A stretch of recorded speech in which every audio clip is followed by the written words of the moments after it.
Welcome to my YouTube channel. My name is Charles, and you're watching Save Our Children TV. And you're watching Save Our Children TV. And I am back for a brand new video. Please make sure you like, comment, subscribe, turn your post notifications on to be notified every single time I drop a brand new video on my channel. I have 4 stories for you guys today. And our first story takes us to Pennsylvania. So Pennsylvania takes an L.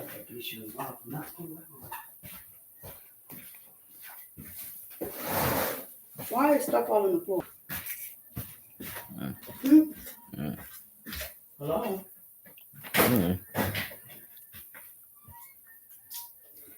Why is all this on the floor? And close my blinds, boy. Alright.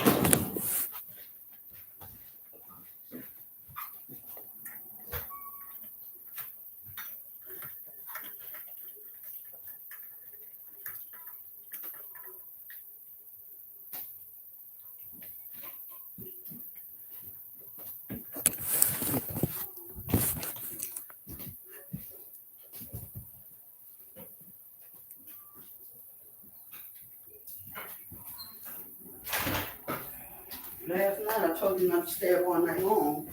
And I got this morning you want to come sleep. Take her behind the bed.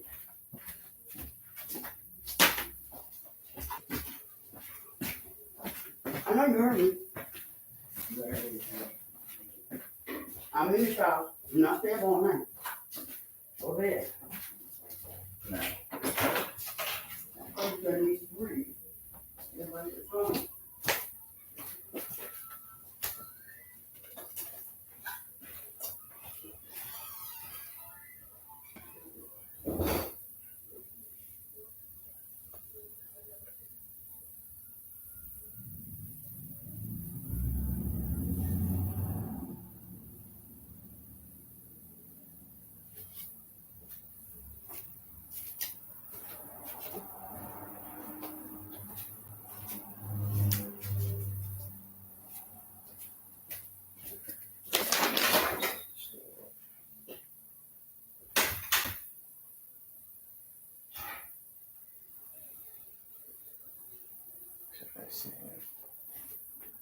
So Pennsylvania takes an L, unescaped. Pennsylvania killer spotted and possibly has a weapon, authorities say. So he was originally arrested for murder, and he's a dangerous individual. And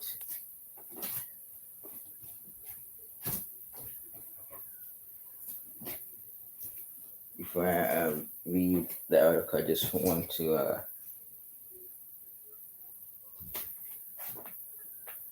announce 2 things. One,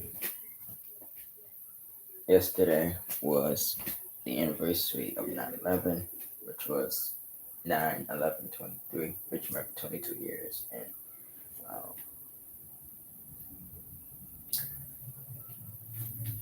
me and my team, we stand with you, and also know that it don't get easier day by day. It's get harder and harder, but still can't believe it's been 22 years, and it's unreal. Also, I will be changing. Tomorrow is the first day of my talk show, and it's supposed to be at 3:30, but I'm gonna have to push it up to 5:30. So it'll be now at 5 to 5:30. So I will see you guys at 5 tomorrow. Well, on my 1998 channel. So go over there tomorrow at 5. I'll be doing that tomorrow on that channel. I gotta make an intro in the morning and an outro for the show. So that'll be created tomorrow, well, in the morning. So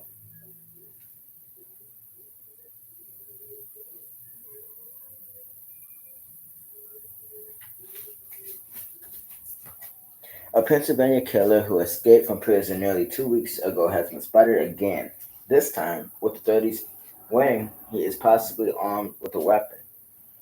Danilo Cavalcante was sighted in Chester County, South Coventry Township, about 20 miles north of the prison. He escaped from, according to an alert sent to area residents from Chester County 911 on Monday night. The Pennsylvania State Police are receiving reports of escaped convict Danilo Cavalcante in the area of Ridge Road, Coventryville Road, Daisy Point Road, and South Coventry Township, possibly armed with a weapon. The alert read, residents in the area are asked to lock all internal doors and windows, secure vehicles, and remain indoors. Pennsylvania State Police Trooper James P. McKee told CNN earlier there was a sight Monday night, but did not provide further details. It is the first report of a sighting since the weekend, when Cavalcante slipped through a police search perimeter, stole a van, changed his appearance, and was sighted more than 20 miles away before ditching the vehicle in East Neotimo Township. We're considering and certainly acting on and investigating any piece of information or tip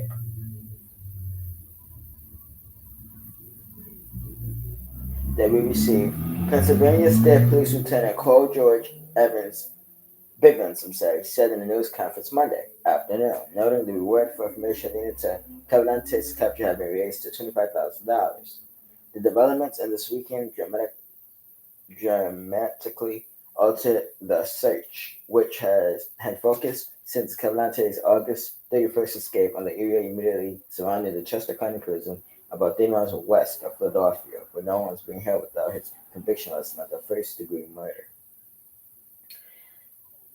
But on Saturday evening, Cavalcante stole a 2024 Transit van 3/4 of a mile from the search perimeter and traveled about 25 miles north to the East Pickle Township home of an acquaintance he known several years ago. Bivens said in a Sunday news conference he spoke with the acquaintance on a Ring doorbell camera, which captured his new, clean-shaven look, but the person was at home and did not respond to me, Cavalcante, Bivens said. Cavalcante then tried to contact another acquaintance in the nearby Phoenixville area. The person was also not home, but called police after a female resident saw the escaped inmate, according to Bivens. On Monday, Bivens warned anyone who was considering assisting the fugitive to do otherwise, and instead help law enforcement facilitate his capture. He needs additional help. He needs resources for the long run, and he is seeking those, Bivens said Monday. Cavalcante's sister, who Bivens said had overstayed her visa, has been detained by U.S. Immigration and Customs Enforcement. She chose not to assist, and because of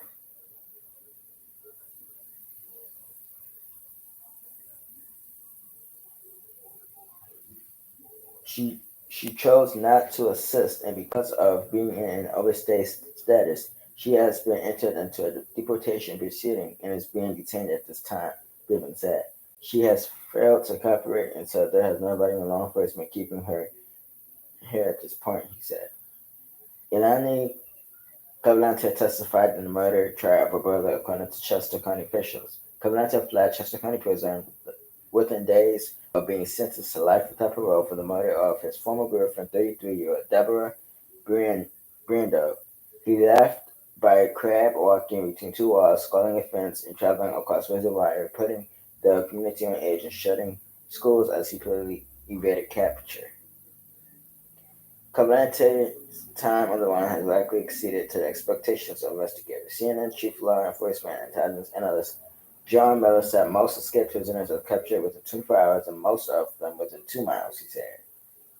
But Kevin's fled almost 2 weeks ago, and his movements Saturday changed the geographic focus of the search to the area around East Neotimo Township and the northern part of Chester County, where the stolen van was found, abandoned in a field behind the barn, apparently after it running out of gas.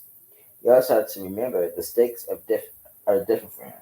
Melo said he is desperate and willing to really pay his hardest because if he goes back, he's going to a place where he's not getting out. Police were anywhere in East. Police were everywhere in East Neanderthal Township on Sunday, said Rick Selvia, the owner of Johnny's and Farm, which was hosting an equestrian event. Now, it's not the first time an inmate escaped from a prison facility, but my question is, why wasn't he, if he knew he was just convicted of two murders and was sentenced to life in prison without parole, why wasn't he shackled? That would be number one. Why wasn't he in a jumpsuit? Would be number two. Why wasn't he walked by prison officials? That's number three. Or guarded by prison officials? That's number four. Now, since the first time again that an inmate escaped from a prison in Pennsylvania, it's not the first time. So I think our system is very, very broken.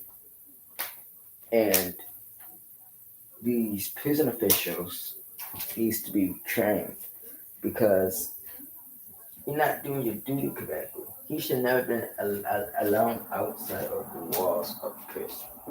And a lot of times these individuals are very, very dangerous and do anything to escape from prison. So if you live in the Philadelphia area, township area, any of them areas, if you see something, say something. That's number one.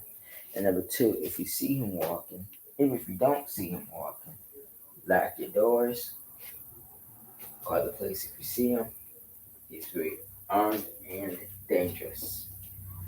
Very armed and dangerous. Do not approach him. Do not approach him. Now I'm going to move on to our second story.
Give me just a second making up the next story.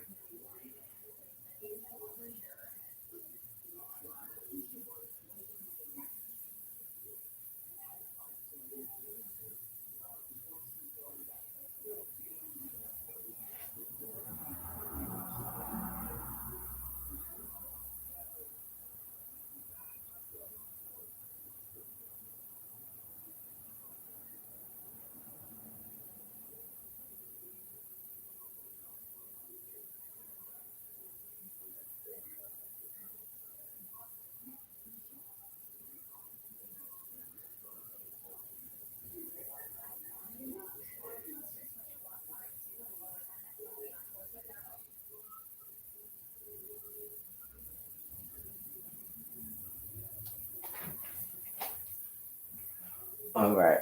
Florida is going to take an L. A father has been arrested after killing his 16-year son with a power tool 6 days ago. Polk County is going to take an L. Polk County, Florida. So a father in Polk County, Florida, allegedly killed his 16-year son with a power tool, according to police. Stephen Thomas Rhoda, 37, is facing charges for the murder of his son, who was also named Stephen, according to Wash NBC2. He allegedly committed the killing with an angle grinder, a handheld power tool that can be used to cut through hard materials, generally metal. It breaks our heart, Polk County Sheriff Goody George said. There ain't desperate words to explain how horrific this event is. The teen lived with his grandfather, Thomas Rhoda, on Lake Wales. The grandfather came home to find Mr. Rhoda outside with the ledger, told him not to go inside because he killed someone. When Thomas Rhoda entered the house, he found his grandson dead in the dining room, according to the New York Post. Police eventually caught Mr. Rhoda fleeing on Highway 60, where he was taken into custody. The suspect has a long criminal history, as well as outstanding warrants in South Carolina, according to Mr. Judd. This guy has been nothing but a problem to society for a very long time, Mr. Judd said, and now he's turning a problem person into an evil person. When he murdered his son and created a horrible set of circumstances for a loving family.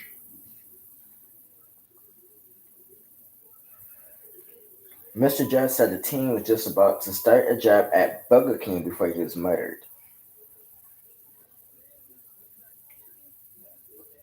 We lost a great young man today, Mr. Judd said, and we gave an evil man in custody. Hold on for a second.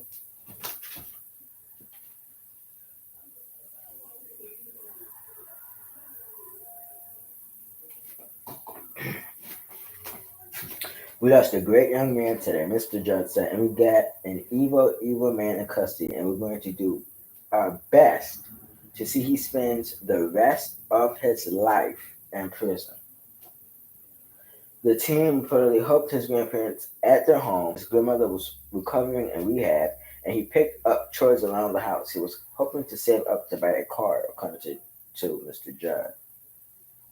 This is the second time a parent has been accused of killing their child in Polk County in about a week.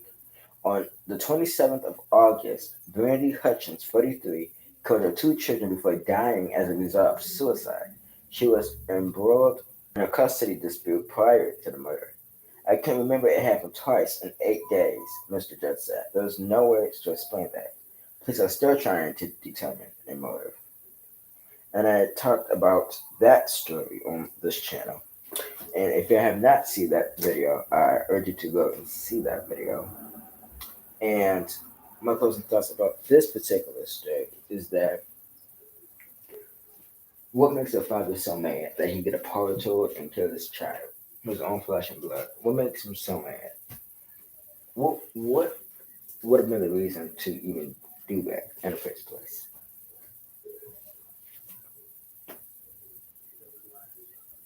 All I could say is that to people, when you marry a devil, then guess what? That person's gonna have devilish ways. So you can't be surprised when the devil come out of a person, because this man already had a history, criminal history, and yet someone chose to lay down and make a child with a person that was violent. And then sooner or later, he was going to hurt either himself or hurt someone he loved the most. And that's what he did. He killed his 16-year-old. He murdered his 16-year-old son. And yes, he deserved to go to prison for the rest of his life. And people like that don't deserve to be in society. They don't deserve to be breathing the same fresh air as the rest of the world do. This person needs to be in a cage where he belongs. He ruined not just his life, but his family's life. They're grieving because what you did. And a person like that should never be around children, should never be around his own family, should never be around society as a whole. This man is dangerous. He should have been in prison a long time ago. But of course, the system is broken. And this is what happens when we allow people who should be in prison walking our streets.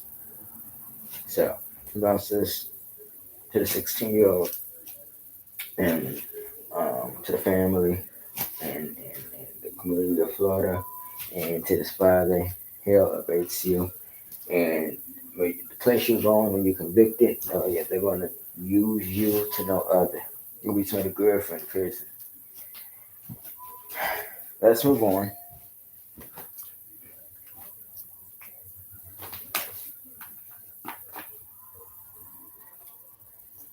These next two stories are going to have news videos attached to them.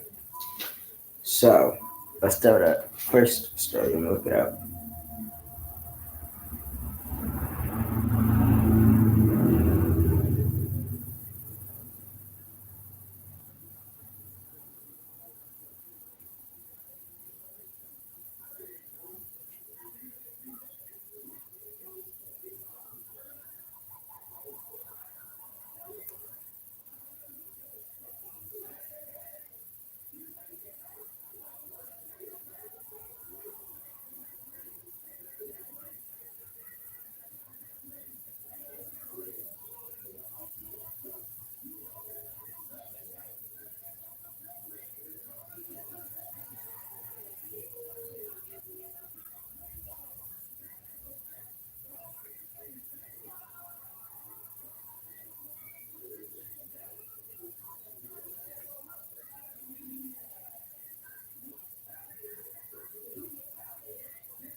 So the Cab County, Georgia is going to take an L.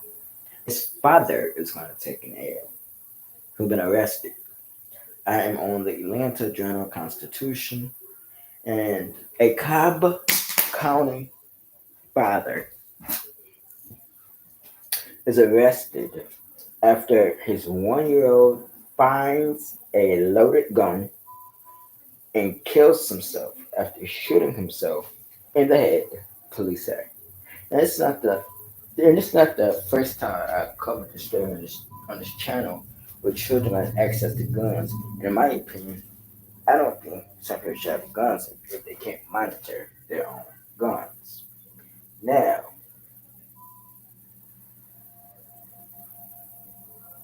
for the second time in as many days,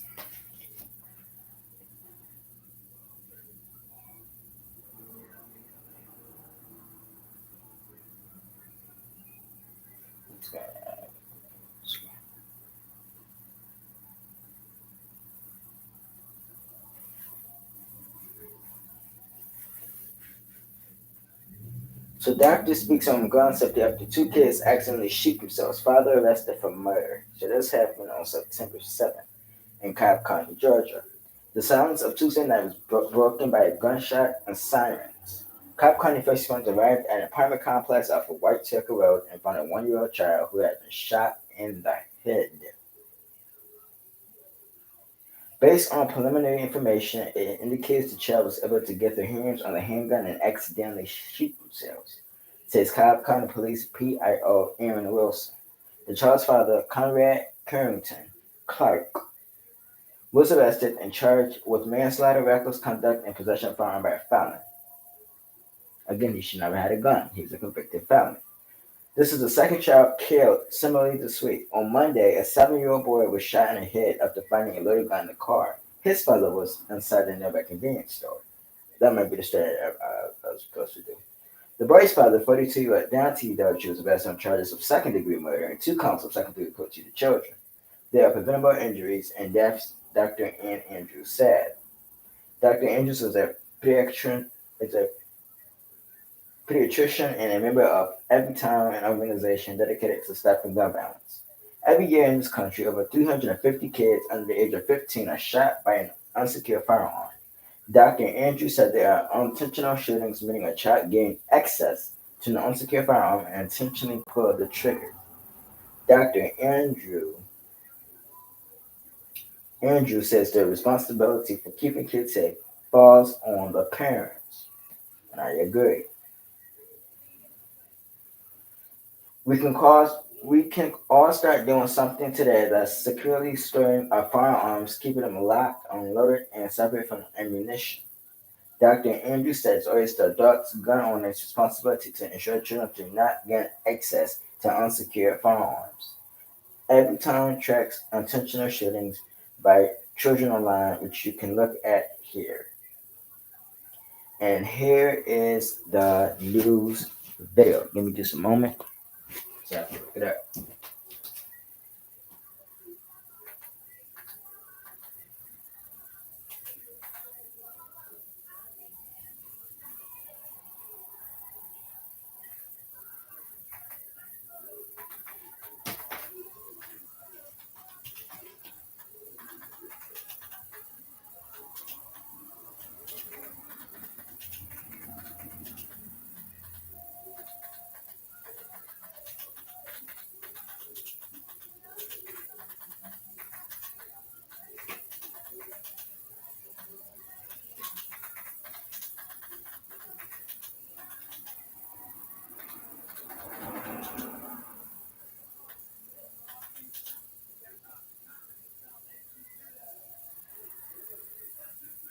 Breaking at noon, an investigation happening now after a toddler is found shot and later died. I'm Bridget Ellison. And I'm Justin Mormouth. Deputies say the 18-month-old was shot in the head. It happened last night along Randwood Lane in Palm Coast.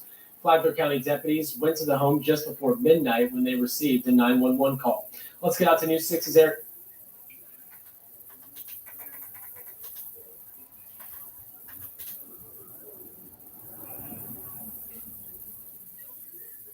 Never convicted, never got his day in court, now dead, along with 9 others inside the Fulton County Jail. I'm Alan Delta. And I'm Sean Gables. Tonight, commissioners defending a prison transfer of up to 1,000 inmates. Atlanta News First reporter Chelsea Bynford live outside the Fulton County Jail. And Chelsea, this plan is a direct response to inmate safety. Yeah, and right now there's about 3,800 inmates here at the jail, but commissioners have come up with a plan to move several hundred of them to other locations. Their thought is that if there's fewer people, it might be easier for the sheriff's office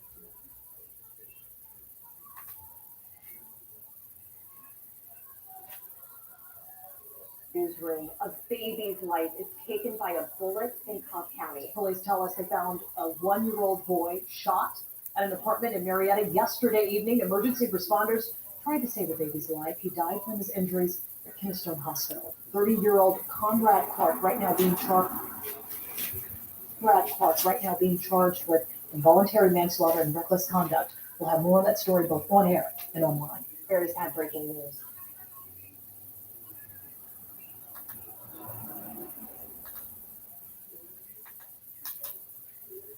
Never convicted, never.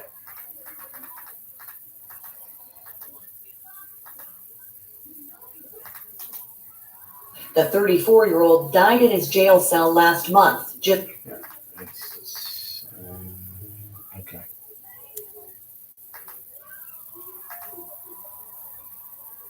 So that was the only news story for that. But my thing is this. I think he should have been charged with more than just manslaughter, reckless manslaughter. I think it should have been, instead of reckless manslaughter, reckless homicide, reckless murder, because you recklessly left a gun in the presence of innocent children. That's what you did. That's what you did. And so we gotta start holding people accountable and give them the right charge. I think it should have been upgraded, in my opinion, really to murder. If you think about it, just because you wasn't the trigger man, you left that gun for that child to get access to. So you should be responsible for that murder. So at the end of the day, I don't know who thought it was okay to lay down with a person who was a convicted felon and have children by a thug.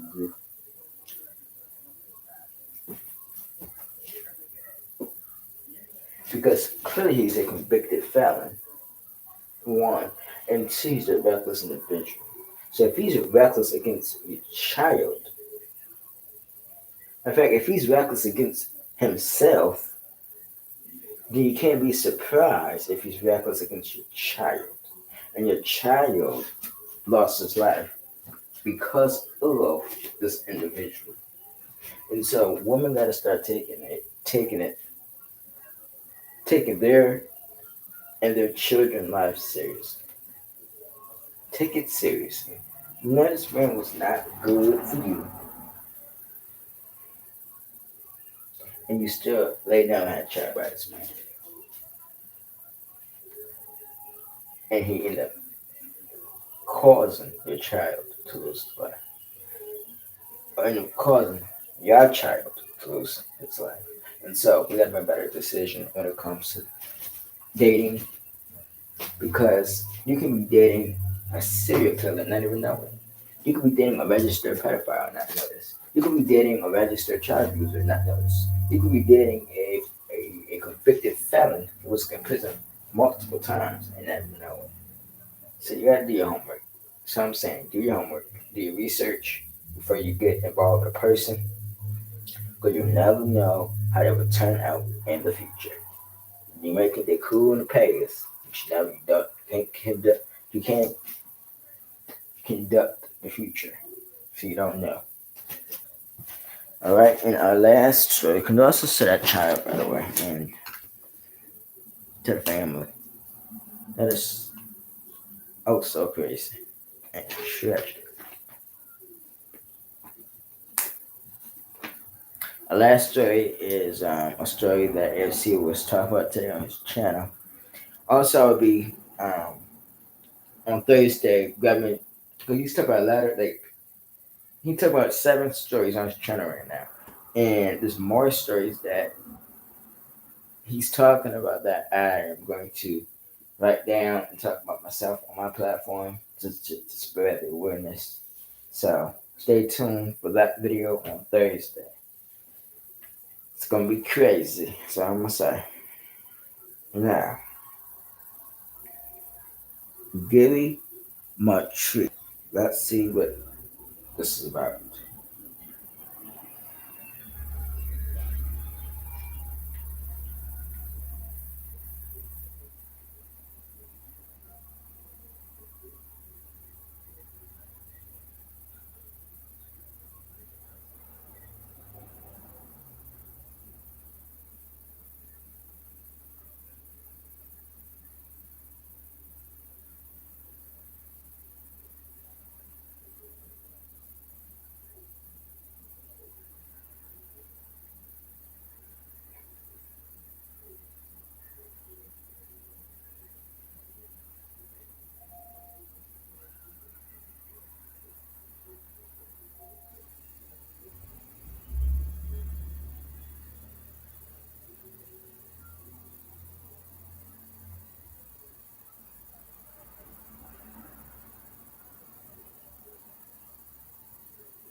So this happened back on July the 10th,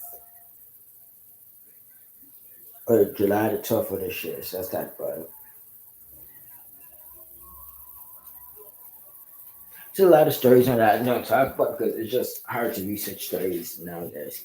But I'm on WSB-TV 75. So let's talk about this story. This happened in Sewanee, Georgia. So Sewanee, Georgia is going to take an L. And it says a man is accused of preying on women touching 16-year-old girl in the toy aisle at a Sewanee Walmart.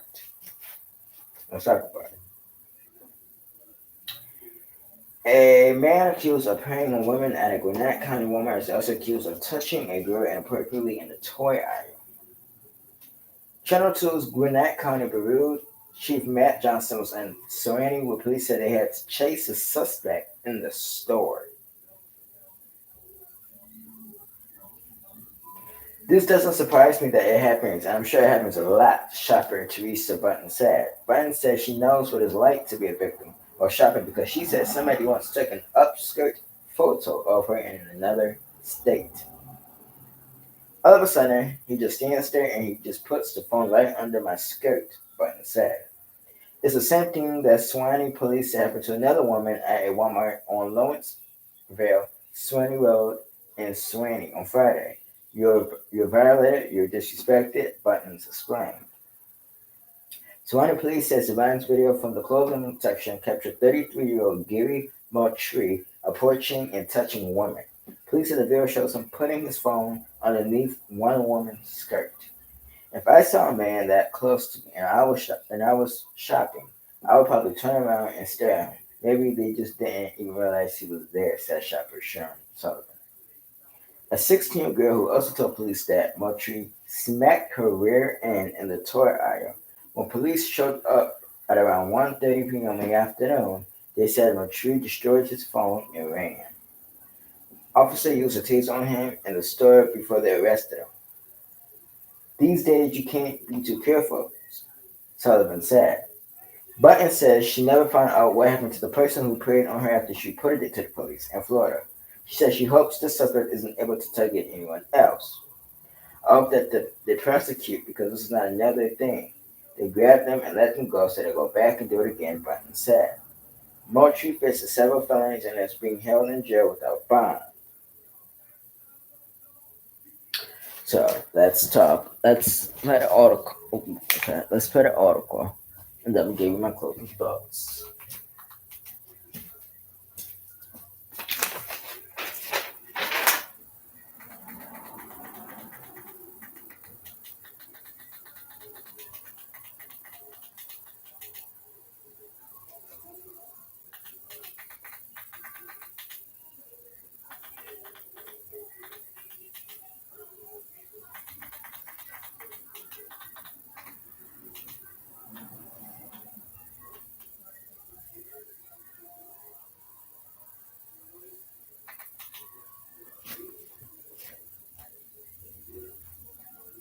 Car repairman. That's probably it. He just did it again. He just did it again. So he-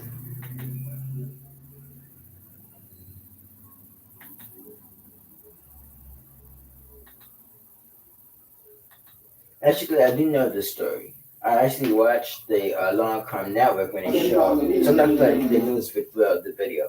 I know exactly what happened. This is my closing thoughts about this particular story. Number one. Number one. This is for parents who let their children roam around the stores by themselves. We live in 2023 where we are dealing with offenders, let's just put it that way. Offenders, predators, people who prey on children. You can't leave your children unattended. That's number one. Two, I think that it is scary to go shopping and you have someone literally violating it to no other.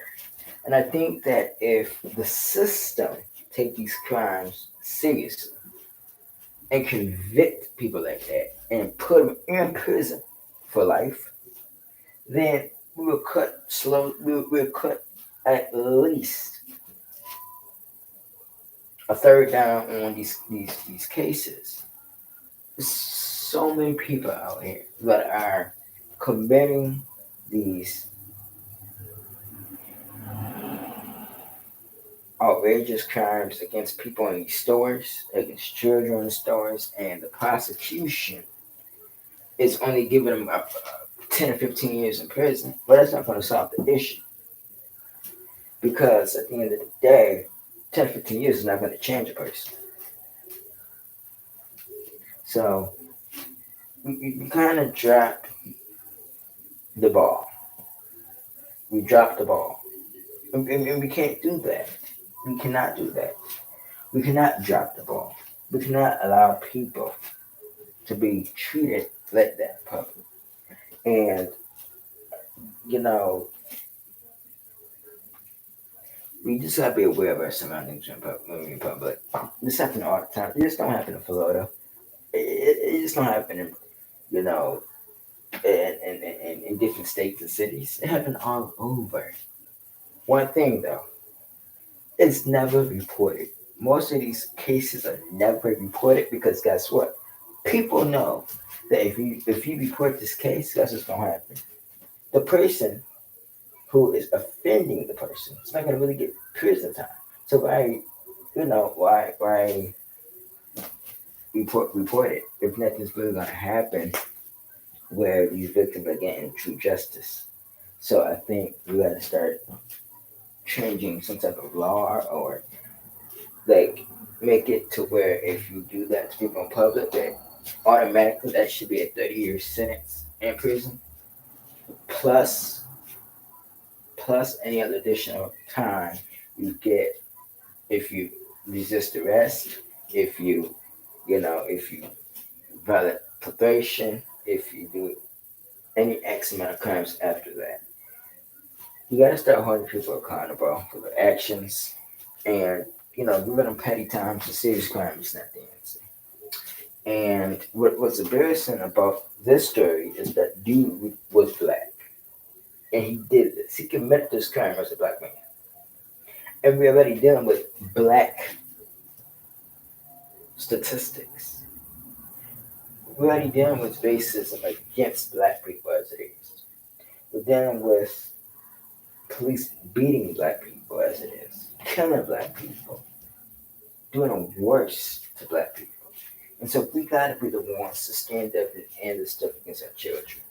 Okay? We can't let this stuff happen.